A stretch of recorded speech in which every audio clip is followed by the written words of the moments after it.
Wonderful. So let's start. Yeah, today we'll talk about comparative analysis of information theory-based statistical methods and transformer-based machine learning techniques for scientific literature classification.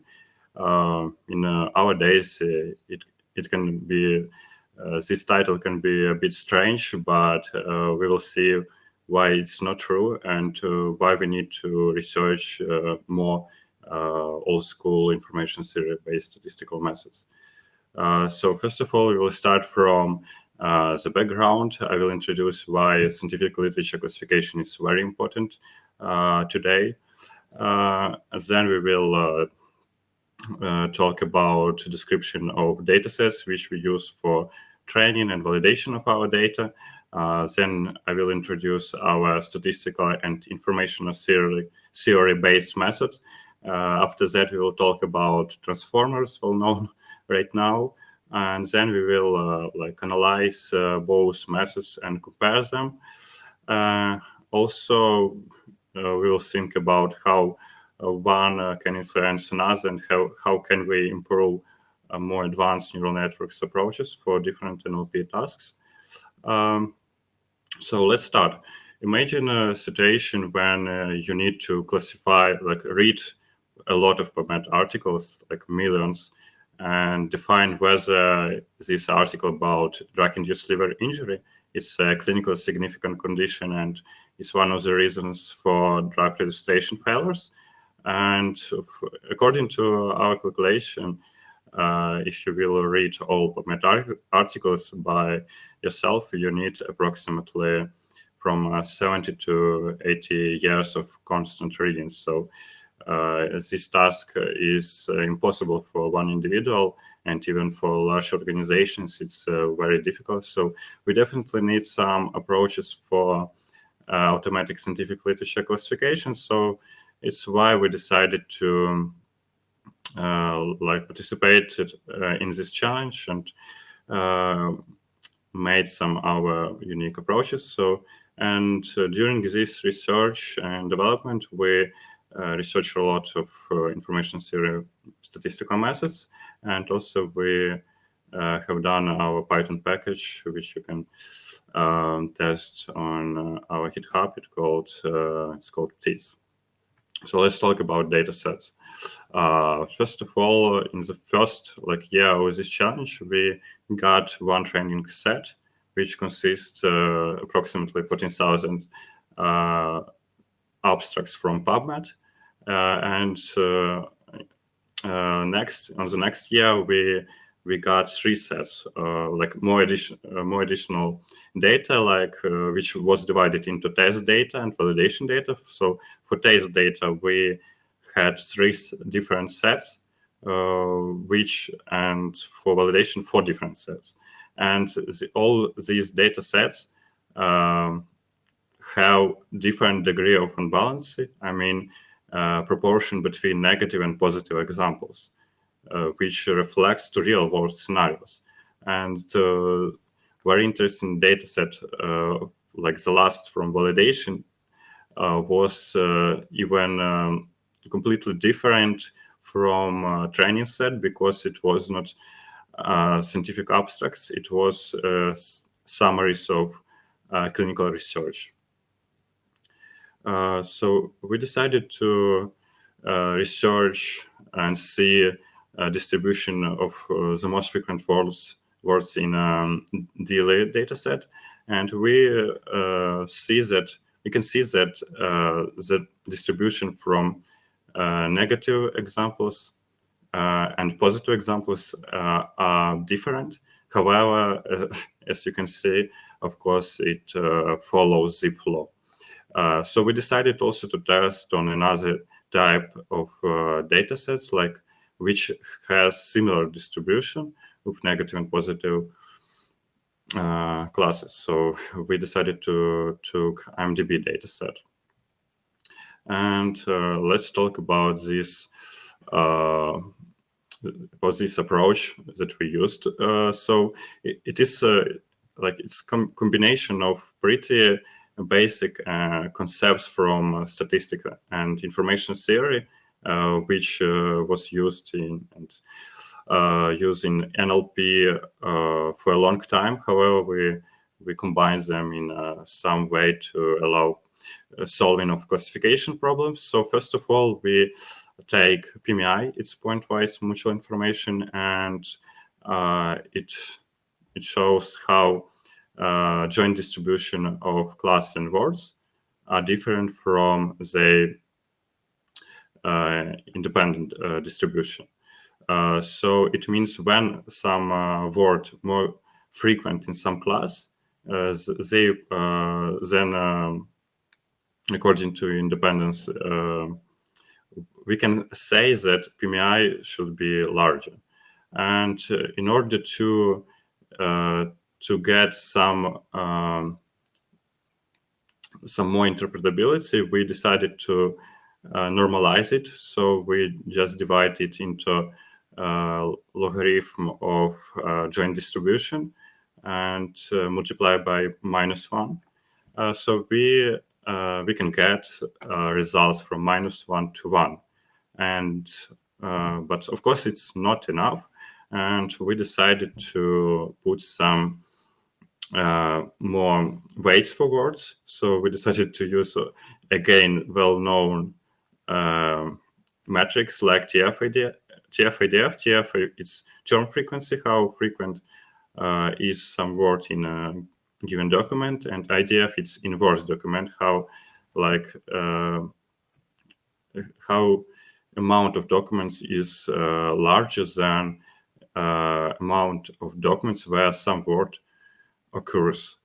Yeah, and in order to make some conclusion to which class some document belongs, we just summarize all TF-IDF normalized PMI scores for each word and class, and we can get some of it for concrete class, for separately for negative and separately for positive, and then decide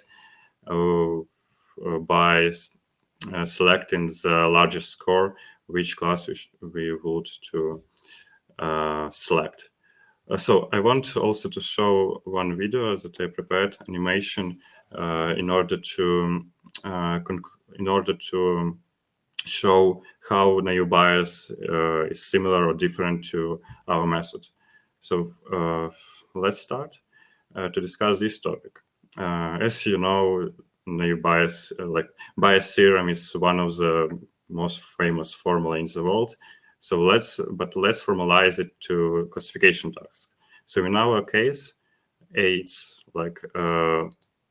it's our class, and B, it's some word X. So, and we try to predict what is the probability of some class given the word X.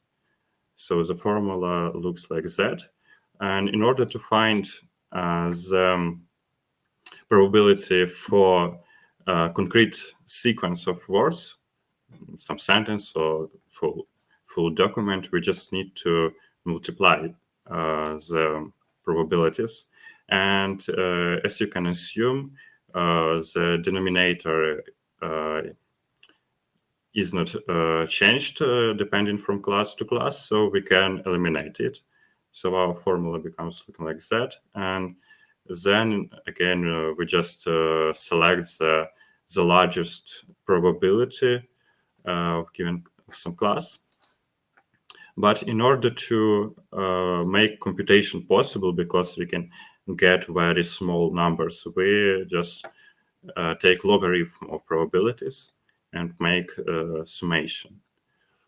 So the idea looks pretty similar. However, let's see on exact example. So here we have the problem to predict whether to play golf or not depending on some variables like outlook, temperature, and finder. Is it finder or not? So first of all, we calculate the amount of each class. Then we calculate probabilities of these classes. And after that, we make exactly the same for concrete variables like rain. And then we calculate what is the probability to get like rainy in the negative class, so when we don't go to play golf, and the same we do for positive class when we go to play golf. So we can just compare it and decide based on our data which action is the best. So here is, I just animated for one variable, but in order to calculate it for whole row, we just need to summarize it, summate it. So how is it different from our PMI-based approach? Let's see. Yeah, again, we just summarize our PMIs. We can write formula of point-wise mutual information like here. We can transform it joint distribution to multiplication of probability to see some word in given class multiplied by probability of this class. So the probabilities of class eliminated, and we got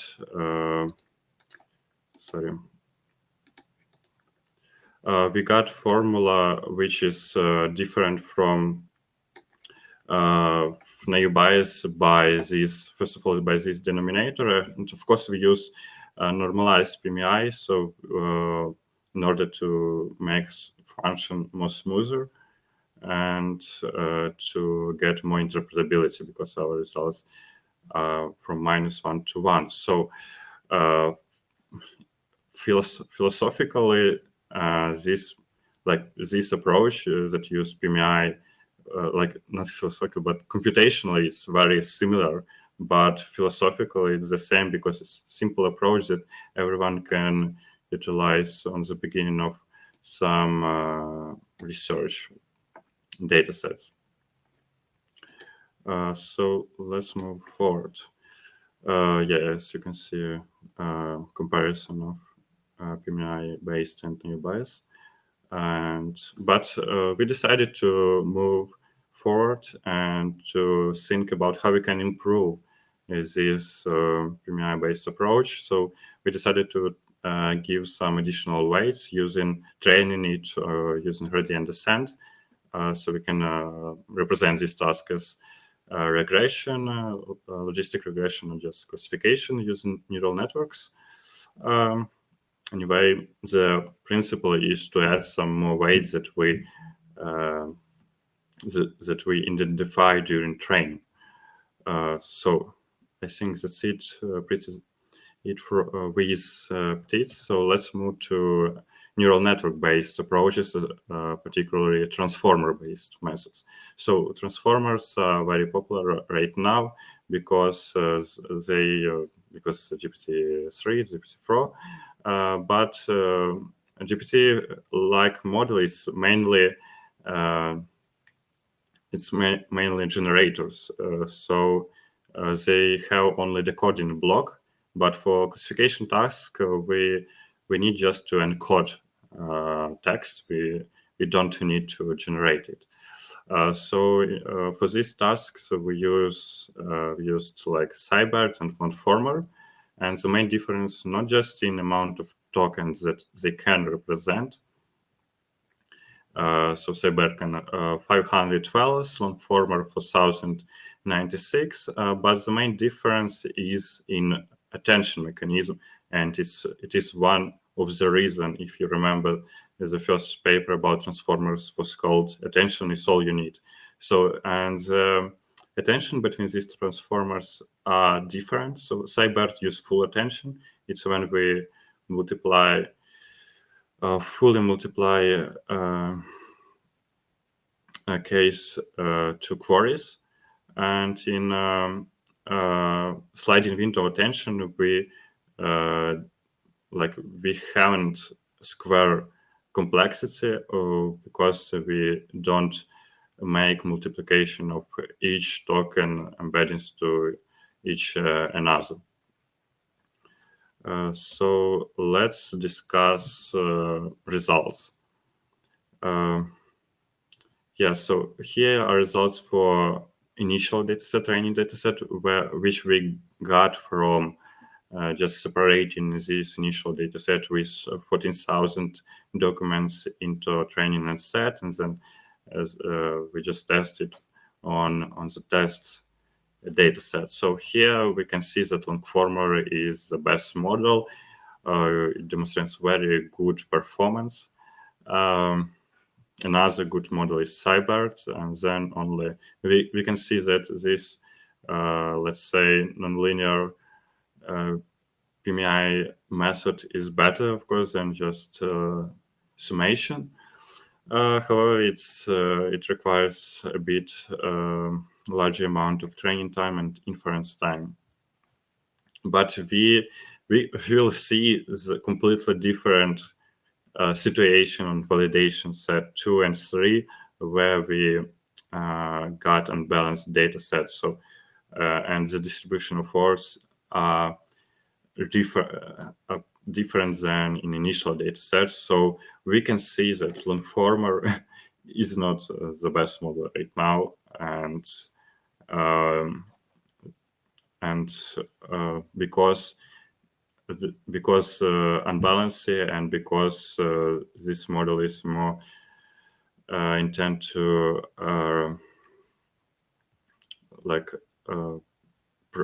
adapt to some initial data sets. So about, as we can see, the validation set 3, which is even more unbalanced than second, we see even worse situation for large language models.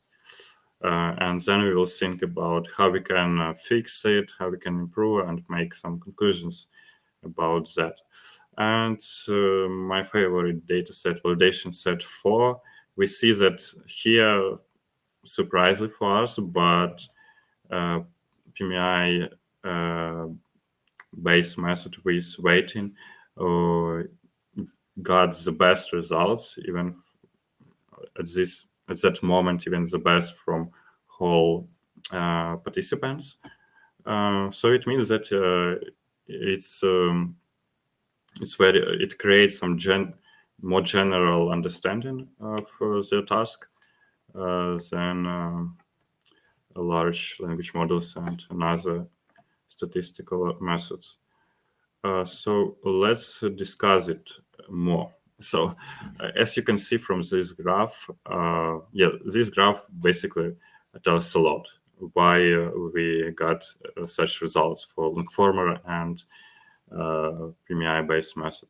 So the difference is, so this graph shows how much false positive we need to increase amount of true positives.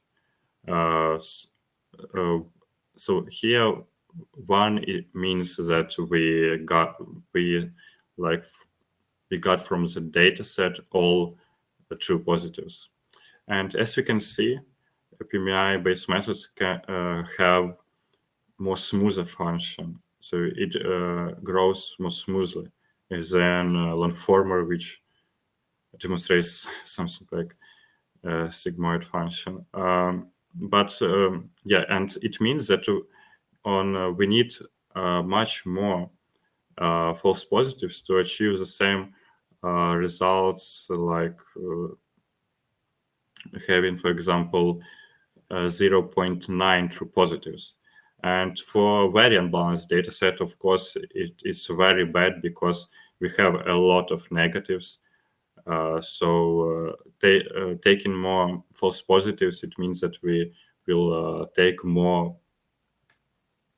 negatives as negatives, like absolutely. So our precision will significantly drop, as we saw from our dataset results. So also we tested how our method is dependent from dictionary size. And of course, we can see that with a larger size, dictionary size, the performance increases, but we can see for daily data set that after 10,000 words, the performance is going to plateau. But the situation is different for IMDb dataset, which is mainly sentiment analysis task. And we need much, as we can see, we need much more words to move to the plateau. Also, we tested how our method is reliable and is stable by given different amount of incorrect examples. We did it simply by putting some wrong labels to initial training dataset, and we saw how performance dropped. So from 28% of incorrect examples, the performance becomes drop significantly, as you see. However, our method, if we have like 10% of incorrect examples, our method is more stable, and it means that we can utilize some, for example, automatically generated data sets to train our model. Here are the recent results that we get from researching from this research.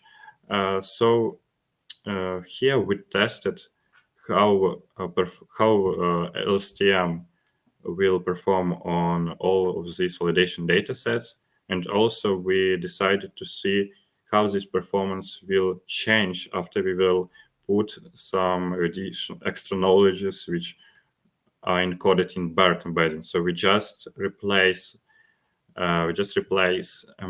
initial random word embeddings from LSTM by BERT embeddings, which are pre-trained on large amount of text. And as you can see, the performance, especially for unbalanced data sets, is very different. And LSTM with BERT embeddings demonstrates better performance. The same is for validation set 3. And surprisingly, but on validation dataset 4, we got even better results than for our PMI-based method. So we also think about how we can improve results of large language models, how we can make them more stable on unbalanced data sets. So one of the way to do it is change our binary cross-entropy loss to focal loss. Basically, initially it was introduced for computer vision, again for the same problems where we have unbalanced data. So, and this loss function introduced two new parameters, which are alpha t. It's a balancing factor for some class. So it means putting this parameter, we can set some weights, for example, for true for positive class. So we can change it depending on predicted amount of positive results on some large amount of articles like PubMed. And HAMA is focusing parameters. So when we have larger focusing parameter, it means that we will get more penalty for super bad results. When for example, for positive, we get very small probability. So because of this loss function will become larger. So yeah, and here is results. We tested it for Cybert, And here is results for initial Seibert and focal loss. As you can see, the results are pretty the same for validation set 1 and validation set 4, which are balanced mainly. And for second and third validation sets, we got much better results, especially for third validation set. Okay, so let's make comparison between these different approaches. So first of all, what is important for us? Of course, it's training time. It's less important when we more focus on like a future using of our methods for large scale analysis. But anyway, it will be a plus if we have less, we need less time to train our model. So of course, for statistical methods, we need just minutes for that. For LSTM with model size approximately 80 megabytes, we need approximately 10 minutes. And of course, for transformers, we need even like for Seibert, we need tens of minutes, and for long formal we need even hours to train it. The main difference also, of course, it's also influence the inference time, model size and architecture. And about context encoding, we can say that statistical methods, they don't take into account some context because of independence condition. And of course, transformers right now are the best models and basically they were designed to encode a lot of context information for long sequences. And from my observation, LSTM has a bit less ability to encode context.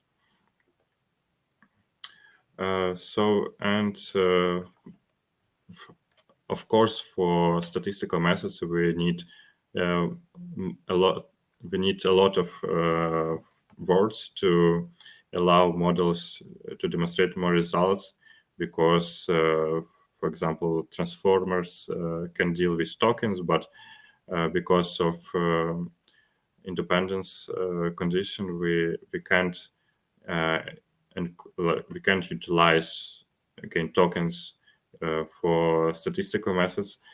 So we use just words, and some words can be presented in our training set.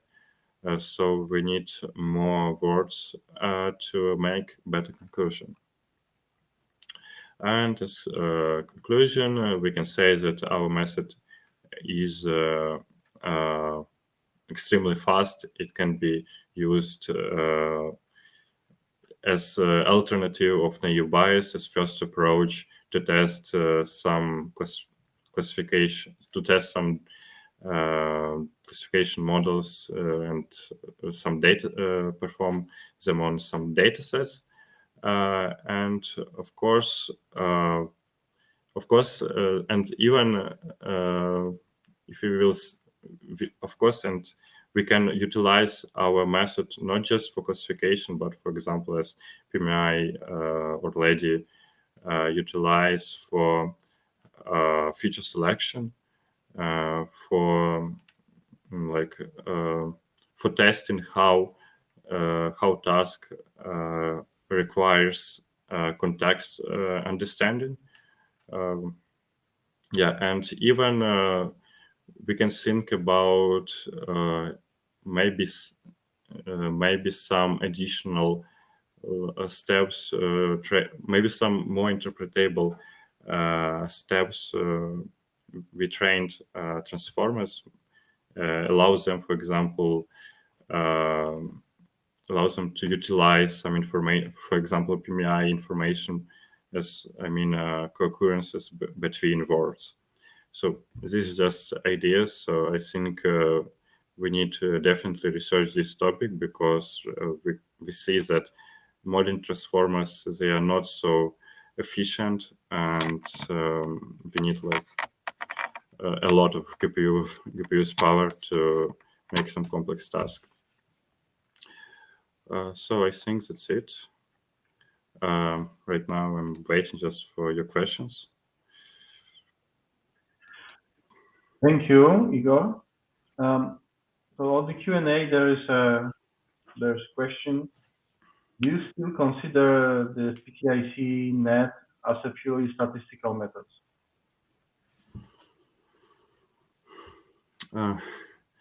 I think, of course, every neural network and all methods that we describe are in some sort statistical. But if we use adjective purely, I think, of course, no, because we utilize more non-linearity here. But again, we can not over complicate it and use just some logistic regression, just adding some linear weights for this method.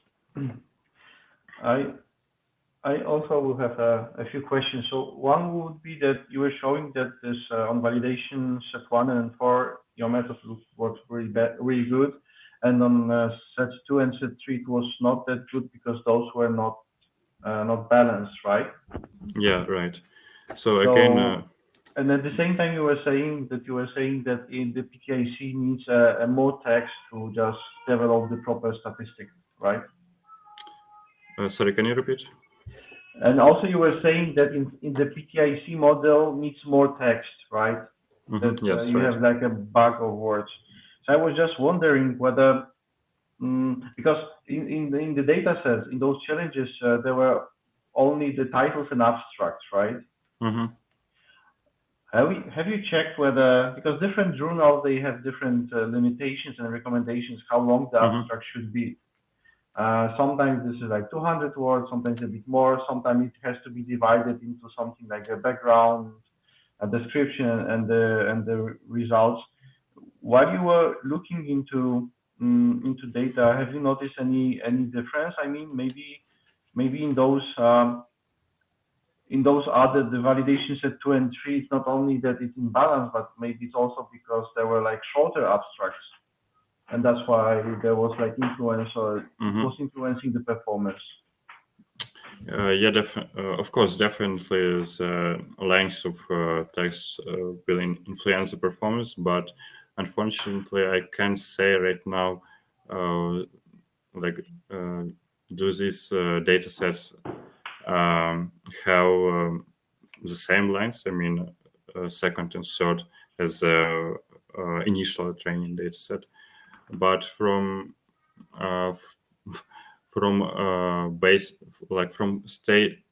standpoint of this challenge, second and third data sets should be like very similar to initial, but just different in balance between positive and negative examples.